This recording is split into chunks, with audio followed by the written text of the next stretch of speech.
2019 నుండి 2024 వరకు ఉన్న గత ప్రభుత్వ పాలనలో తిరుమల తిరుపతి దేవస్థానంలో లడ్డూ తయారీలో వాడింది ముమ్మాటికి కల్తీ నెయ్యని తేల్చిన సిట్ అధికారులు.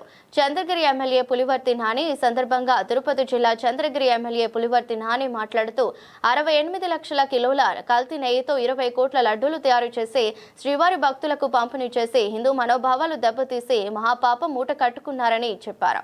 రాష్ట్ర పార్టీ ఆదేశానుసారం తిరుపతి రూరల్ మండలంలోని యోగి మల్లవరం దేవాలయాన్ని శుభ్రపరిచి తమ ఆవేదనను వ్యక్తం చేస్తున్నామని చెప్పారు. హిందూ ఆలయాలను ధ్వంసం చేయడం, ఆలయ ఆదాయాలను దోచుకోవడం గత పాలనలో యథేచ్ఛగా సాగింది.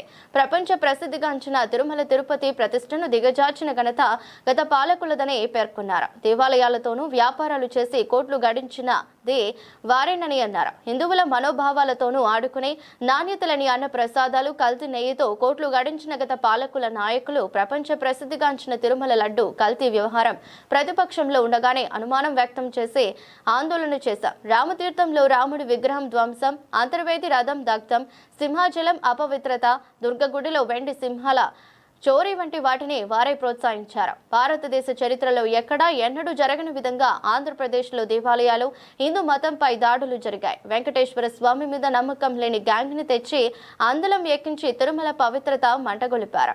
తిరుమలను అక్రమార్జనకు ఆదాయ వనరుగా మార్చుకున్నారు. రాజకీయ దుర్బుద్ధితో మత విశ్వాసాలను రెచ్చగొట్టారని అన్నారు. ఇప్పటికైనా కల్తీగాళ్లు తప్పు తెలుసుకుని స్వామివారిని క్షమాపణ అడిగితే బాగుంటుంది, లేకపోతే వాళ్ళ పాపానికి నిష్కృతి లేదు అని అన్నారు. కొద్ది ఉండు గురు.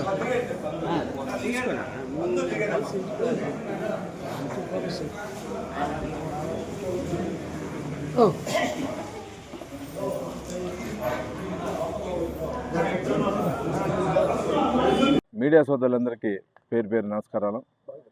ఏకాదశి సందర్భంగా అందరికీ సుధని ప్రజలందరికీ కూడా బాగుండాలని కోరుకుంటూ, మీరు చూసుంటారు గత వైసీపీ ప్రభుత్వంలో తిరుమలలో లడ్డు కల్తీ పైన ఏం జరిగింది రిపోర్ట్ కూడా ఇవ్వడం జరిగింది. ఎన్నడూ లేని విధంగా ఎవరైతే డైరీలు పెట్టుకొని ఆ డైరీల ద్వారా నెయ్యి సరఫరా చేసే సంస్థలను కాదని, దానికి సంబంధం లేనటువంటి వ్యక్తులకి, ఈ బోలో బాబా ఇటువంటి వ్యక్తులకి ఇస్తూ గతంలో ఉన్న టీడీలో ఉన్న బోర్డు సభ్యులు, బోర్డు చైర్మన్ అందరూ నాయకత్వంలో ఆ రోజు జరిగిన విశేషాలు మీరందరూ పేపర్లో చూస్తుంటారు. నిన్న మొన్న కూడా ఆ కల్తీ నెయ్యికి సంబంధించిన సిట్ దర్యాప్తు ఇస్తే వైసీపీ నాయకులు అది లేదు ఇది లేదని మాట్లాడుతున్నారు. వాళ్ళు నిజాన్ని తప్పు అంటారు, తప్పుని నిజం అంటారు. అటువంటిది వైసీపీ సోషల్ మీడియా చేసే విధానం. మీరు గత కొన్ని రోజుల నుంచి జరిగే సంఘటనలు అన్నీ కూడా తెలుసు. నిన్న జరిగిన రిపోర్ట్ల ప్రకారం కల్తీ నెయ్యి జరిగింది అనేది వాస్తవాన్ని నిగ్గు తేల్చినట్టు సిట్ దర్యాప్తు సందర్భంగా మన చంద్రగిరి నియోజకవర్గమే కాకుండా రాష్ట్రంలో కానీ దేశంలో ఉండే హిందూ యొక్క మనోభావాల్ని దెబ్బతీశారు.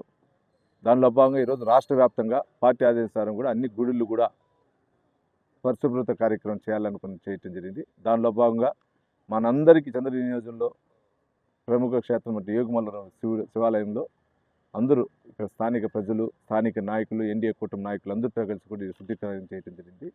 ఇంకైనా ఈ వైసీపీ నాయకులకు కానీ, వైసీపీలో ఉన్నటువంటి వాళ్ళ ఒక సోషల్ మీడియాకు కానీ ఇంకైనా మీరు ఇటువంటి అప్రశుద్ధమైనటువంటి మాటలు మాట్లాడి నిలిపి ప్రజలకి మంచి చేసే ఎన్డీఏ కూటమి ప్రభుత్వం చేస్తున్న విధానాన్ని మీరు పరిశీలించి చేయాలని కూడా మీ ద్వారా కోరుకుంటూ, ఈ కల్తీ నెయ్యికి సంబంధించింది ఆ కలియుగ వెంకటేశ్వర స్వామి ఎవరైతే ఉన్నారో వాళ్ళకి శిక్ష చేసే విధంగా చేస్తున్నారు. ఇంకా కొన్ని స్కామ్స్ అన్నీ కూడా తొందరలో బయట వస్తాయి. మన ఈ చంద్రగిరి నియోజకవర్గం ఉండొచ్చు, లేదా పక్కనున్న రాష్ట్రంలో కూడా ఇవన్నీ కూడా దేవుడే బయట తీస్తాడు. కాబట్టి ఆ కలియుగ దేవుని వెంకటేశ్వర స్వామి కృప ఎప్పుడు మన చంద్రగిరి నియోజకవర్గానికి, అదేవిధంగా రాష్ట్రంలో ప్రజలందరూ కూడా బాగుండాలని కోరుకుంటున్నాను.